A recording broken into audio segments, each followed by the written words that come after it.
Good. Well, welcome. This is the 1:30 p.m. press conference here on the glass incident. My name is Jonathan Cox, Deputy Chief and Information Officer on the incident. Just a few things to start off. As usual, if you could mute your cell phones, take any conversations outside the press conference area, as well as adhere to any COVID-19 precautions that are in place that include social distancing and wearing of masks. As always, there will be opportunity at the end of this for a question and answer from the representatives who are up here. And with that, I'm going to hand it over. We do have a Spanish translation service in place, simultaneous and recorded for this one, so there will not be a Spanish language version at the conclusion of this.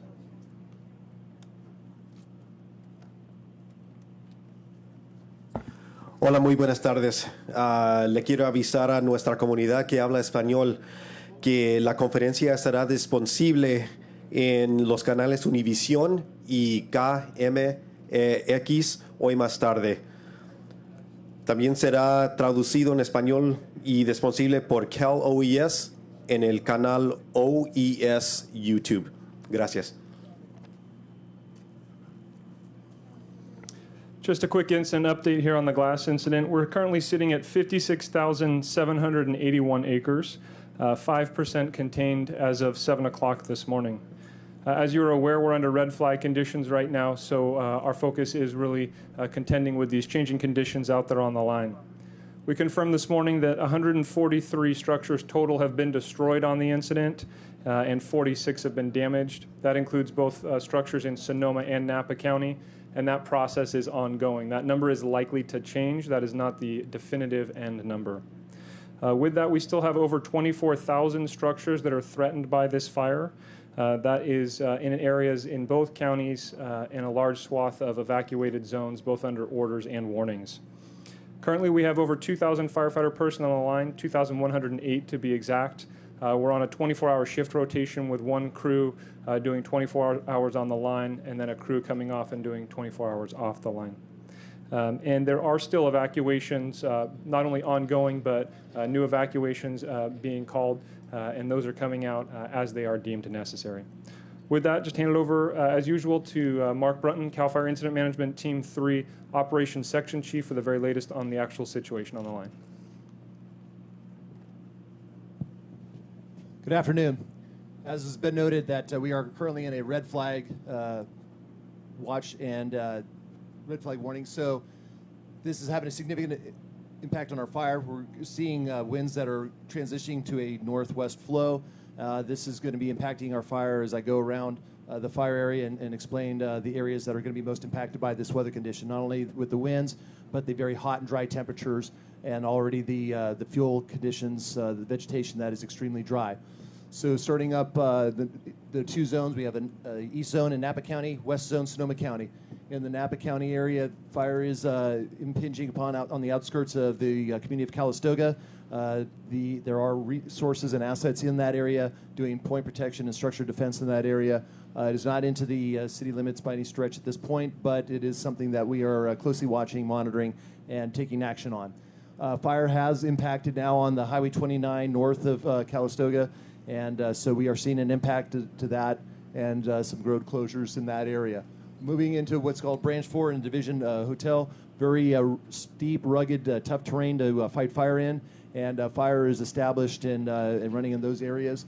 Moving into Division Juliet and over towards the community of Angwin, the fire is impinging upon the outskirts of that community. We have structured defense actively engaged in that area, as well as I talk more about aircraft usage in that particular area, trying to get the fire skirted around the community of Angwin, and then also Pope Valley, not directly impacted, but is being threatened by the fire. Also south of Angwin, fire's making some runs in that general area and to the south. We have the Highway 29 corridor in the valley floor, not directly impacted, but there is a lot of still heat in those areas from the initial fire push, and we're closely monitoring that with the flow of the winds that we're expecting, the hot and dry temperatures and conditions that we expect that there's going to be an impact to the valley floor as well. So we have resources providing calls of service throughout the valley area. Moving over to the division uniform area, on this side of Highway 29, going from the Napa to the Sonoma County line. Did a firing operation, did part of it, but the fire was outflanked our operation, and as a result, we do have fire that is pushing towards the Oakville community, and we have resources actively engaged in fire suppression and structured defense in that area. Moving over into Sonoma County, we had a successful firing operation going from the top of the ridge, Sugarloaf State Park, down to the valley floor.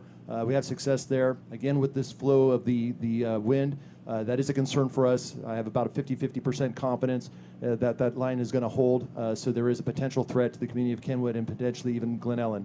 Highway 12 corridor is looking actually very good. We have active patrol and mop up in that area. So the communities of Oakmont and into the city of Santa Rosa is looking very favorable and good. We did have some impact to Annandale State Park. We had a firing operation a couple days ago there. We are still monitoring the success of that operation. If that holds, that'll be really good for us in that area. Calistoga Road through the city limits looking very good. Mop-up patrol mode. The rest of Calistoga Road has not crossed Calistoga Road. We are having success in Division Zulu, where it goes to the county line and connecting over into Napa County with our control lines. That's looking really good. Had a successful burn operation there. Aircraft, we have some limited aircraft that we're using. The problem has been the air conditions. They can't fly in the smoke conditions that we've been experiencing. When we have the targets of opportunity and the clean air, we are flying the aircraft, both fixed wing and the rotary wing aircraft, and utilizing that to the best of that resource capability to assist our personnel on the ground. As you know, the incident is under unified command under 9 agencies now, to give you a sense of the scope of this incident in both Sonoma and Napa County. And speaking first, one of the agencies in unified command from the city of Santa Rosa, Police Chief Ray Navarro.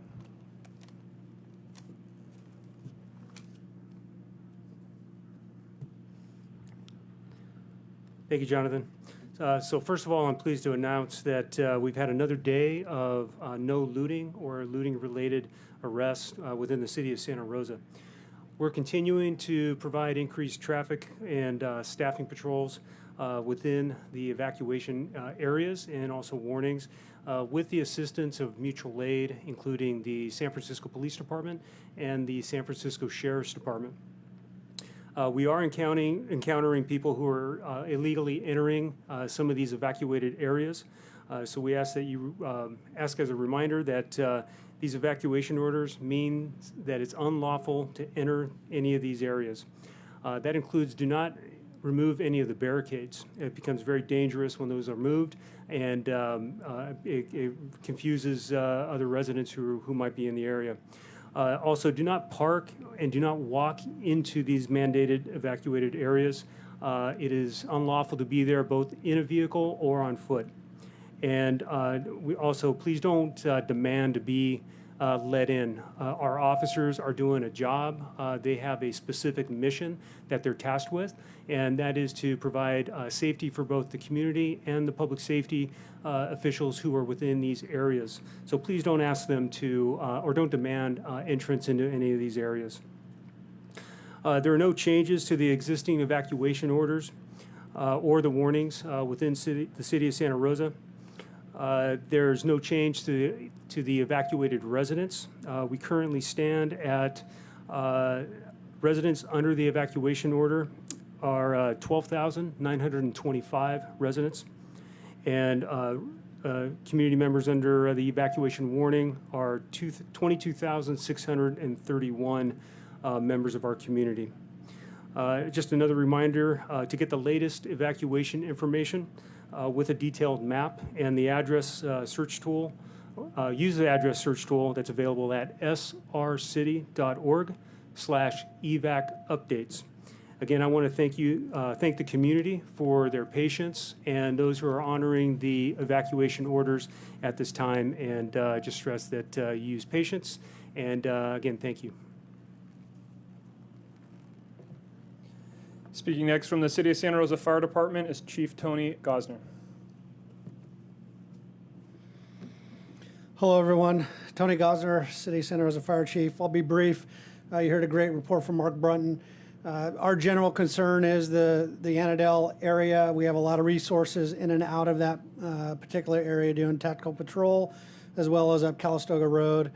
So we are watching that closely. We do have, for all the Sonoma County residents, we were able to upstaff a task force of engines with a leader within the county, and their job is solely to help with all initial attack fires. It's really important that we keep any new starts that happen in Sonoma County small and put them out so we can focus on this fire and get through the next 2 days of the red flag warning. With that, you could follow, for additional updates, you can follow fire-related information, which is available on Facebook at Santa Rosa FD and on Instagram and Twitter at Santa Rosa Fire. Thank you very much. Speaking next from the Sonoma County Sheriff's Office is Sheriff Mark Essick. Good afternoon. I just have a few brief comments as well. I echo many of the sentiments that Chief Navarro shared with you about reentry into evacuation zones. Currently, staffing at the Sheriff's Office remains the same. We have additional 50 deputies on patrol in the evacuation areas. They are there to direct you to safety, answer your questions, and protect your property and your homes while you're away. The biggest concern that we have regarding evacuations is this red flag warning that has gone into effect at 1 o'clock today and extends through tomorrow evening. My main message for you today is that more evacuations are possible. Although we have been talking about repopulation in some areas and many people are getting anxious to get home, there is a real certainty that we could have additional evacuations if the fire begins to burn into the areas that have been described today. So what you can do to stay prepared and be prepared for that is to continue to sign up for Nixle and SoCo Alert so that you can be informed. Keep your cell phone charged and nearby. Make sure you have at least a half a tank of gas in your vehicle. Pack your valuables. Those include your important documents, papers, medications, and preparation for your pets. And if you do not get the alerts, but you hear the high-low siren, it means it's time to go. Important to remember, high-low means it's time to go. If you don't feel safe, evacuate. You don't have to wait to be told to evacuate. If you're not feeling safe, you can go. You can follow us on Facebook, Twitter, and Instagram for updates at the Sheriff's Office. And this is also an important time to check in with your neighbor. Once you have prepared yourself and you have everything ready to go, check in with your neighbor, see if they have any special concerns or needs, and see if you can help them to be prepared as well. Thank you.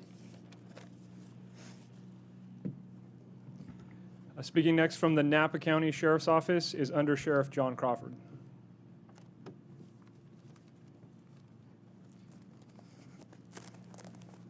Good afternoon. Initially, I have no criminal activity to report over the last 24 hours, which is good news. Some unfortunate news, of course, is we've increased our areas of evacuation warnings and orders today. To be clear, however, that those orders and warnings do not extend any further south than the points of the Silverado Trail at Zinfandel Lane and State Route 29 at Bella Oaks Lane. This area is basically essentially just south of the area of the city of St. Helena. There are several pockets of warnings and orders north of that, and in fact, we do have evacuations ongoing north of the city of Calistoga at this time. As always, when we advise you to leave under an evacuation order, we would very much appreciate it if you leave. Those dangerous conditions are obviously life-threatening, and it's not unusual for people to be asked to evacuate, that choose not to, and then when fire arrives, require additional assistance, which puts firefighters and law enforcement personnel in more danger than is really necessary. If you do choose to ignore those orders, please, if you could, stay on your own property. Don't move about. The area is dangerous, and there is active firefighting as well as utility repairs that are continually ongoing, or inspections, if you will. If you do choose to move about, or if you've entered the area unlawfully, as previously mentioned, I would expect to be contacted by a sheriff's deputy from Napa County or any of our other allied agencies. Those instances will be properly investigated and will be properly enforced should the need be there. Last, I'd like to thank everyone in the public for your cooperation, for your understanding, and most importantly, your support during this wildfire event. Thank you. Thank you.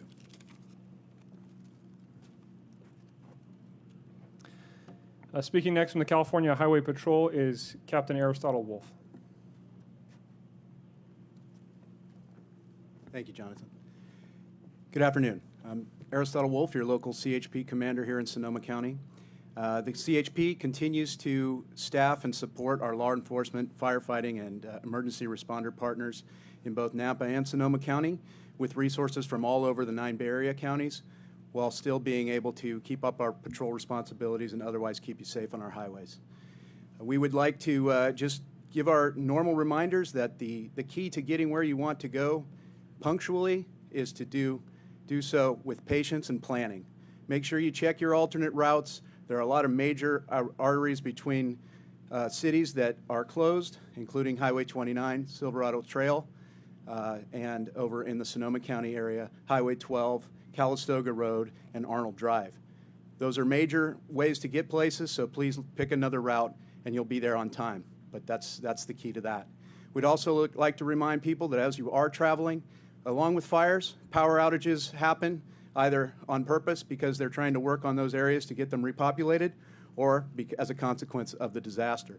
So if you see a stoplight that is flashing red, you should know what to do. That is just like a stop sign. If you see one that's blacked out, it's a stop sign. Treat it as such, please. We don't need to add to the problem by having unnecessary accidents. I would also just like to say, as you heard from our partners at CAL FIRE, we are going to be in a red flag warning for at least the next couple of days. That means it is extremely important that no combustible materials are thrown outside of vehicles and that you watch where you park so the undercarriage of your vehicles do not start another fire. This community has been amazing. The Napa community has been amazing at getting through these, and all we need is your cooperation, and we'll get through this one. Thank you very much. Speaking next is the Incident Commander for CAL FIRE Incident Management Team 3, Billy C. Good afternoon. Obviously, the red flag warnings with the high winds predicted are a huge concern for the incident management team and the glass incident itself. Multiple communities within Sonoma and Napa counties have been affected. Today, obviously, we've created a traffic checkpoint in Lake County on Highway 29. That includes 3 affected counties now. Obviously, Lake County hasn't been fire impacted yet, but how the winds are predicted right now, it should push the fire away from Lake County and keep it in check from moving that direction. But with the terrain out there, the deep drainages, the heavy fuel loading, and the dry conditions we've had, once that wind subsides, it's still going to be a major concern because there's lots of areas that we could have uphill runs towards the Lake County area. The team's been working diligently. The firefighters have been working diligently for the past 3-4 months now. It's been a long fire season, and we're still at the heart of the fire season here in California. Usually when you enter October, November areas is when we have the heavy wind events, when we have the dry conditions, especially in Southern California. Obviously here in Northern California, we saw significant lightning activity a couple of months ago, which started all these events up here. Now we're faced with this glass incident and trying to get around it the best we can with the resources and the boots on the ground. The red flag warnings will remain in effect until Saturday morning.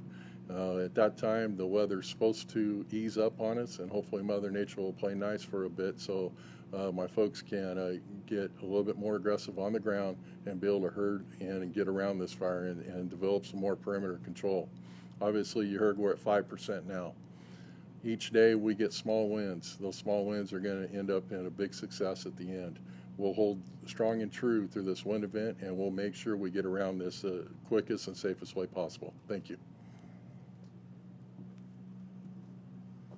All right, just a side note on this. We've had a lot of outpouring of people wanting to support firefighters, drop off food, and all we can say is, first of all, thank you. Secondly, we are in no need of any support as a firefighting and first responder industry out here. We're self-sufficient, and we have a very kind of methodical process, but we appreciate the outpouring. We'd also like to acknowledge that there is no fundraising that goes on from the fire service. So anyone out there trying to raise money for firefighters, we do not solicit money, and that is not affiliated with any sort of fire agency. Just wanted to get that out there. People always ask, what can they do to help? A thank you card or some sort of poster means a lot to a firefighter who's come off a 24-hour shift on the line. To just see a note means a lot to them. So that is one opportunity. With that, this afternoon, we're actually lucky to have the state's leadership from the public safety and security agencies in California. And I'd like to welcome up to the stage our state officials. Firstly, the Director of CAL FIRE, Chief Tom Porter, the Director of the Office of Emergency Services, Director Mark Gilladucci, the Commander of the California Highway Patrol, Commissioner Warren Stanley, and the Commander of the California National Guard, Major General David Baldwin. They're here to give a brief update for a little bit of a higher level information. And with that, I'd like to hand it over to Chief Porter.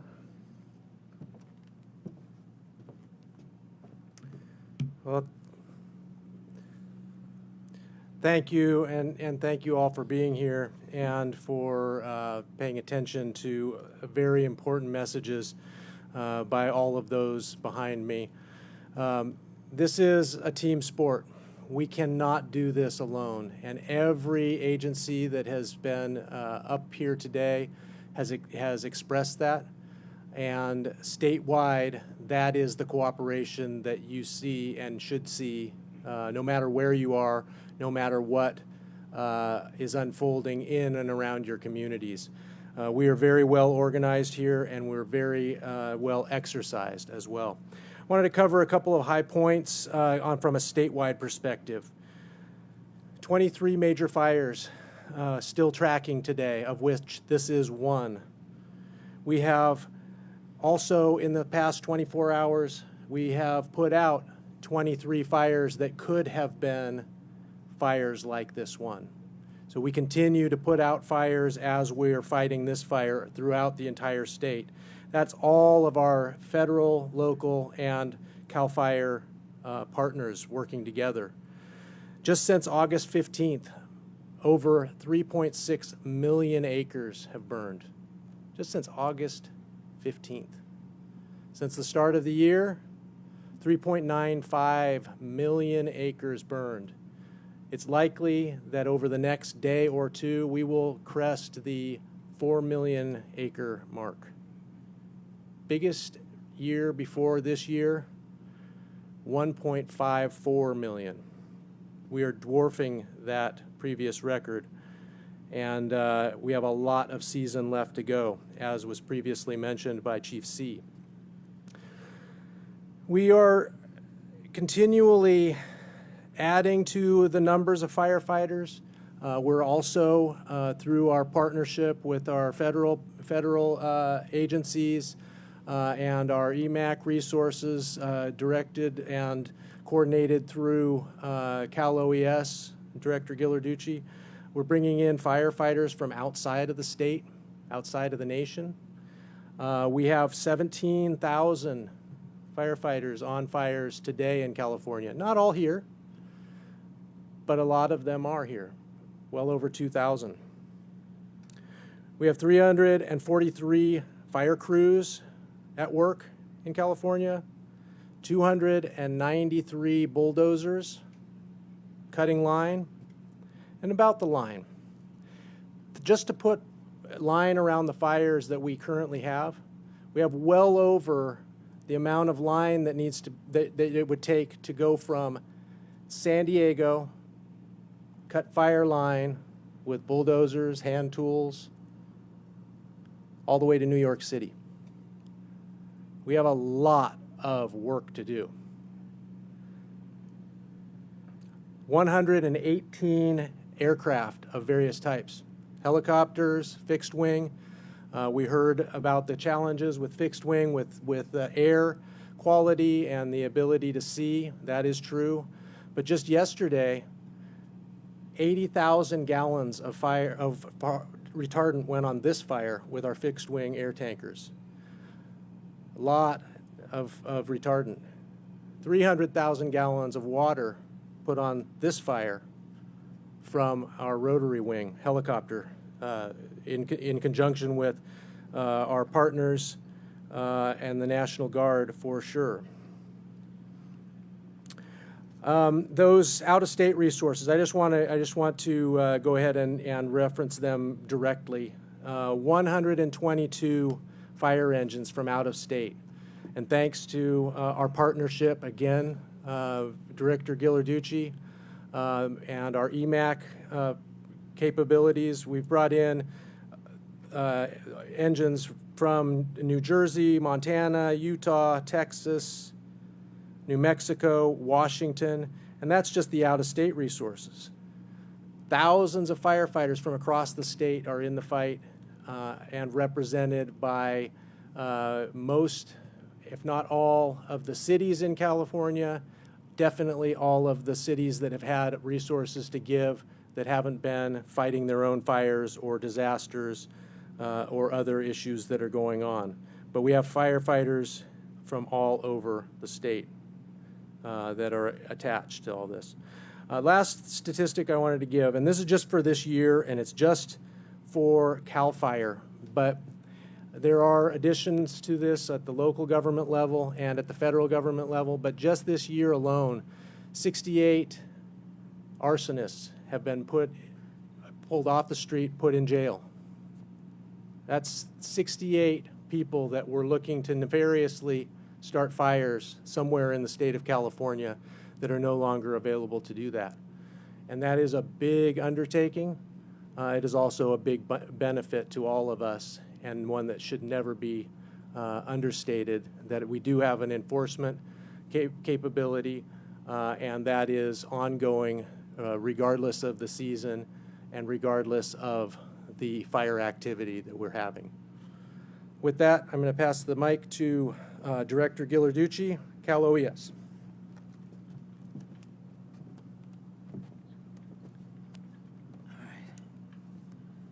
Thanks, Tom. Good to be with you today. First of all, let me just say our hearts go out to all those who have suffered loss in this fire. This has been a challenging few days, in a challenging month, in a challenging year. We get it.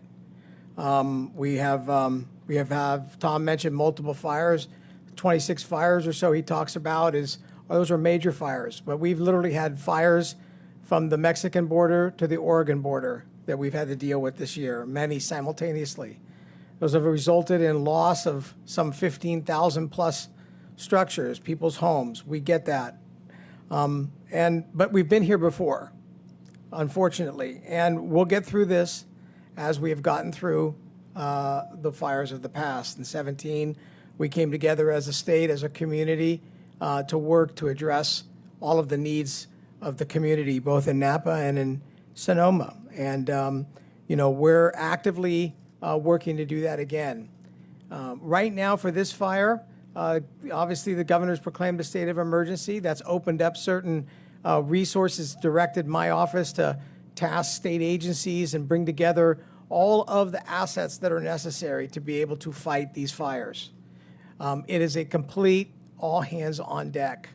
And we're doing that much represented by all the agencies and departments you see behind us. It's not just state, it's local, it's private, it's federal, it's international. We've had teams here from Canada and Israel and Mexico.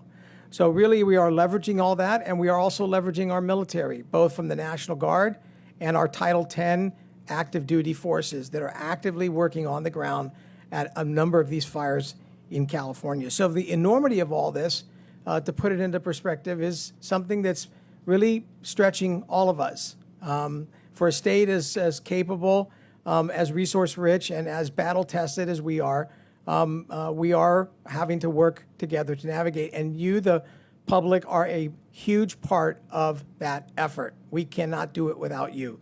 Your cooperation, your understanding, the need for you to evacuate when you're told to evacuate, to clear out an area so that the firefighters could go in and do structural protection or actual firefighting versus rescue is a huge step and a very important one.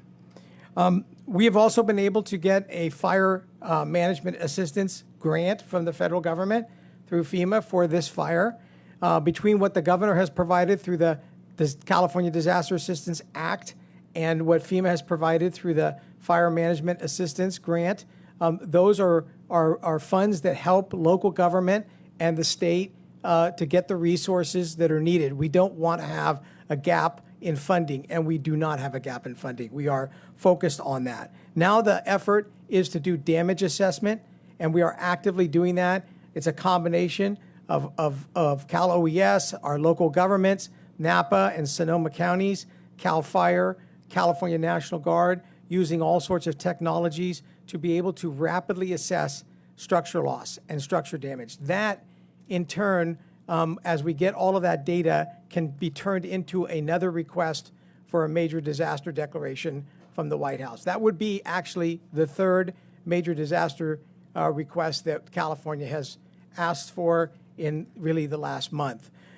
Doing all of this, of course, in a COVID environment has added another complexity, as you can just see from this incident command base on how we're having to deal with things in that COVID. And all of you as individuals, if you've been told to evacuate, not evacuating into a congregate shelter as we typically do, but we'll work to get you into hotels, keep you as a family and as a cohort. And if you are in a congregate shelter, try to minimize your time there, but do it in a COVID-safe way. So a lot of things, it's not the norm by any stretch of the imagination, but it's something that we are working through together.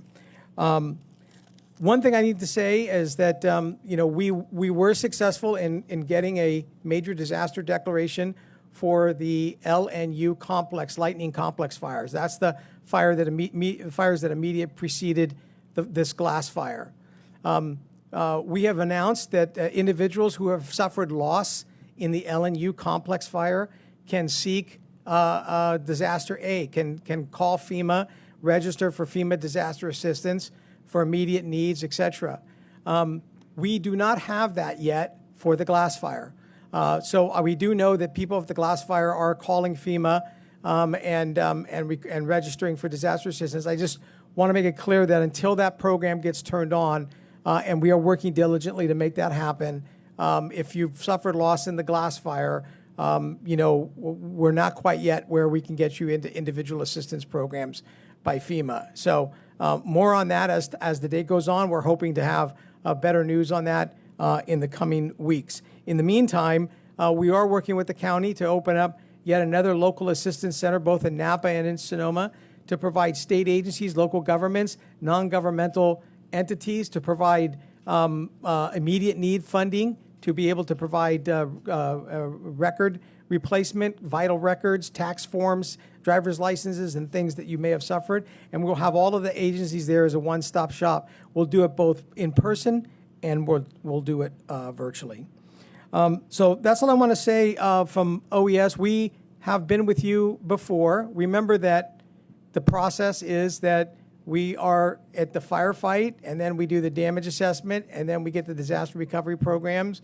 We start working with you to get your immediate needs taken care of. And then we start to look at the debris clearance operations. In the LNU complex, we're about 2/3 of the way clear already with doing the hazardous materials removal from those parcels that have been impacted. And within about 30 days or so, we'll be in a position to begin the debris clearance operation. For the glass fire, we are far from that because we are still actively in the firefight. So this is a marathon. I ask that you have patience. I've been up here in front of you before on multiple occasions with the same message. Patience, cooperation, understand it is a marathon, not a sprint, but we will be with you and we'll get through this together as we have in the past. And let me just close by expressing my deep appreciation to all of our mutual aid partners in the state, local government, law enforcement, fire, emergency medical, emergency management, all coming to support CAL FIRE and these two counties. It is unlike any other place in the country, and so deeply appreciated for all that effort. With that, I'm just going to turn it over to, who's next? General Baldwin.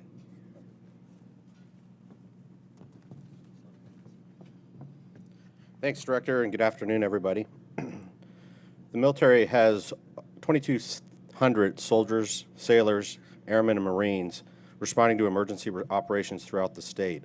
Of those, 1,800 come from the Cal Guard, so we have soldiers and airmen that are fighting the fires on the ground as member of hand crews.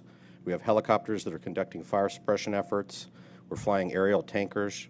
We're also using our reconnaissance aircraft to do fire mapping and a very important mission of damage assessment, which assists the emergency management officials at the county and the state and the federal level in rapidly counting up the number of structures destroyed to help us get over that threshold to provide the individual assistance that the people that have been harmed by these fires desperately need. So we're in this fight from the ground to the air, and we're even using space-based assets for our airmen in the Air National Guard that are part of the new Space Force that are using satellite technology to assist with CAL FIRE fire detections, fire mapping, and we'll be able to use that also for damage assessment. So this has been about 10% of the California National Guard is employed in this effort. As you may know, our primary mission is the warfight, to fight and win our nation's wars, but what makes the National Guard unique is that we come from the communities that we also have the privilege of participating in this interagency team to become part of, to help support people and help save lives and save property during times of disaster like this. So I'll be followed by Warren Stanley, who's Commissioner of the Highway Patrol.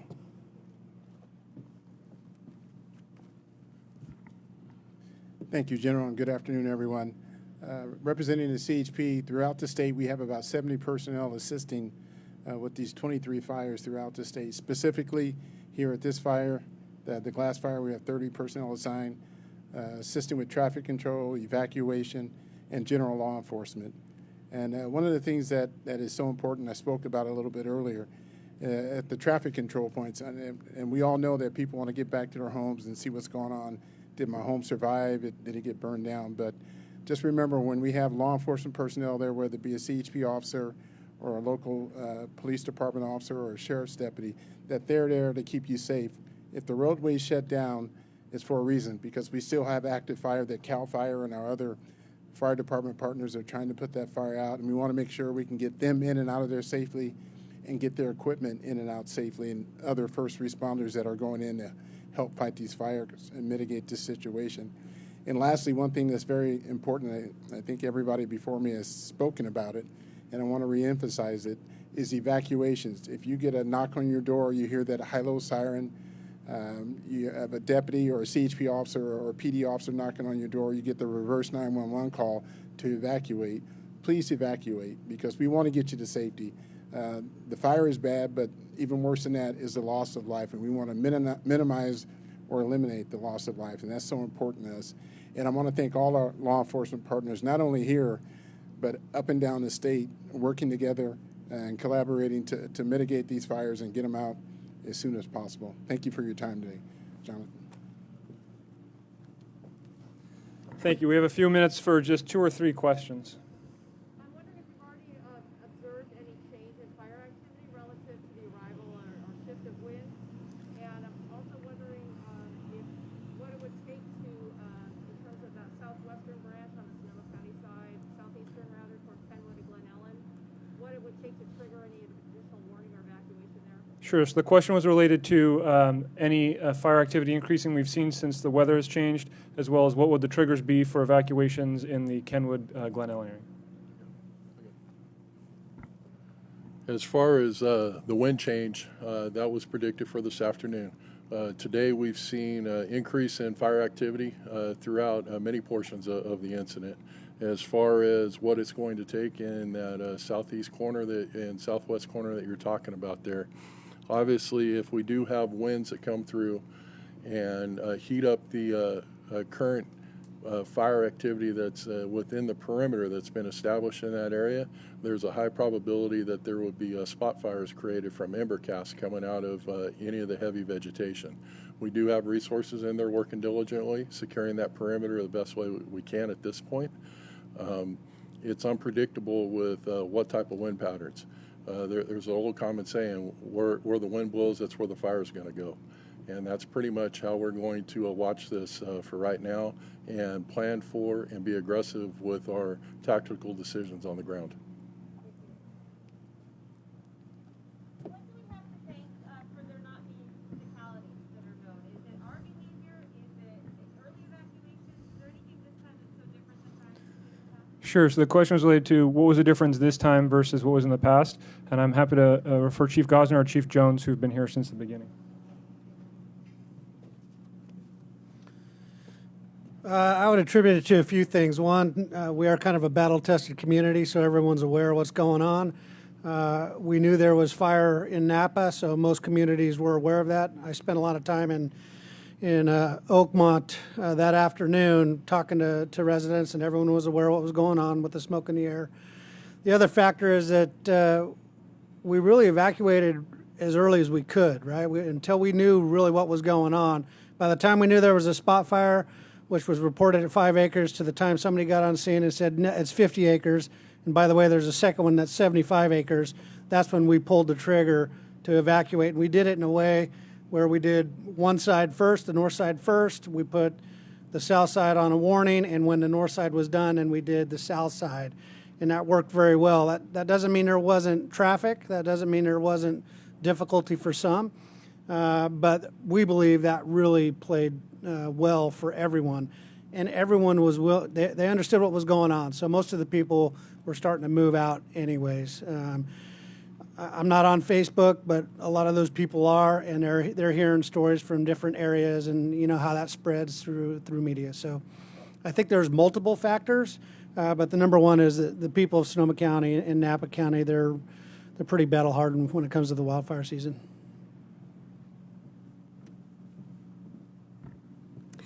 So all of what Chief Gosner said is true, but adding on to that, we had a number of tools available to us as well.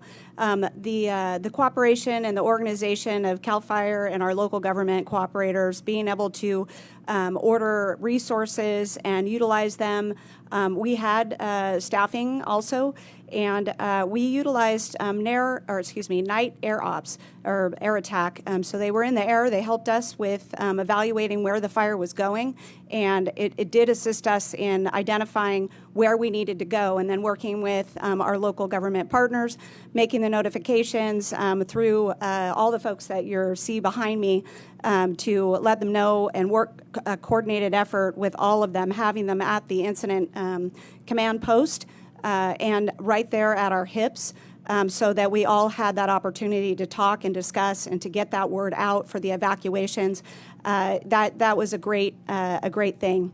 In addition, we had the use of the fire cameras, and that helped us evaluate and identify where things were going. When we get a report, we do tune in and use those cameras. We also used some technology that we have, Techno Silva, to identify what the fire would look like when for a 25-mile-an-hour wind, a 35-mile-an-hour wind, and we had that available to us as well. So all those tools, the availability of our CAL FIRE crews and the local government, that really helped us tremendously to get to where we are tonight. Thank you. All right, we have time for one final question if anyone has one. Go ahead.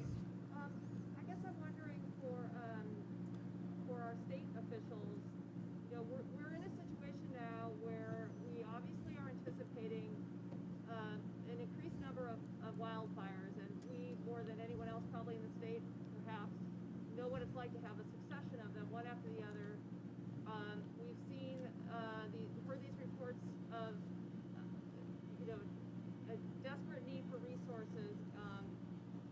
What are we looking at going forward? What are we thinking about how to address this situation where we see how tired everybody is? And I'm not trying to suggest blame anywhere, but how do we address this? How do we think about this going forward, about trying to supply the needed people on the ground? So the question is really, what does this look like going forward based on where we're at right now? What can we do? And what can we do? Sure. Chief Porter, would you like to?